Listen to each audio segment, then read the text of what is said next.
मित्रांनो, सध्या सोशल मीडियावर एक विषय जोरदार चर्चेत आलाय आणि तो म्हणजे गोकुळचं हलाल सर्टिफिकेट.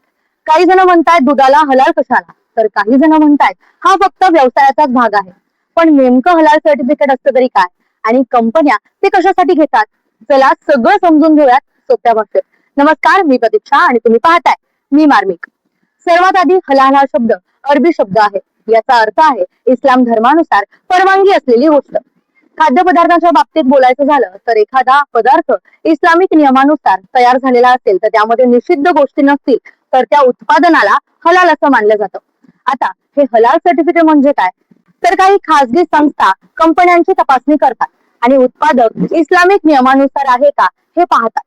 सगळं योग्य असेल तर कंपनीला हलाल सर्टिफिकेट दिलं जातं. भारतात हलाल इंडिया, जमायत उलेमाए हिंद हलाल ट्रस्ट यांसारखे संस्था प्रमाणपत्र देतात.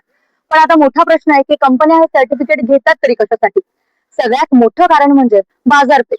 भारतासह जगभरात इस्लामिक ग्राहकांची संख्या मोठी आहे, त्यामुळे कंपन्या जास्तीत जास्त ग्राहकांपर्यंत पोहोचण्यासाठी हे प्रमाणपत्र देतात. दुसरं महत्वाचं कारण म्हणजे निर्यात. गल्फ देश, दुबई, सौदी अरेबिया, कतार अशा अनेक इस्लामिक देशांमध्ये उत्पादक विकायचं असेल तर हलाल सर्टिफिकेट अनेक वेळा आवश्यक असतं. म्हणूनच दूध, बिस्किट, मिठाई, मसाले, औषध, अगदी कॉस्मेटिक कंपन्याही हे प्रमाणपत्र घेतात.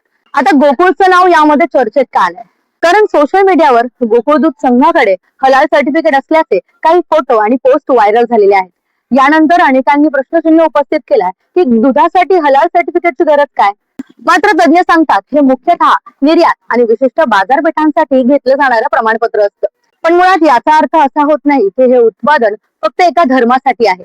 महत्वाची गोष्ट म्हणजे भारतात कोणतेही खाद्यपदार्थ विकण्यासाठी FSSAI चे नियम पाळावेच लागतात. हलाल सर्टिफिकेट हे व्यतिरिक्त घेतलं जाणारं अतिरिक्त प्रमाणपत्र आहे.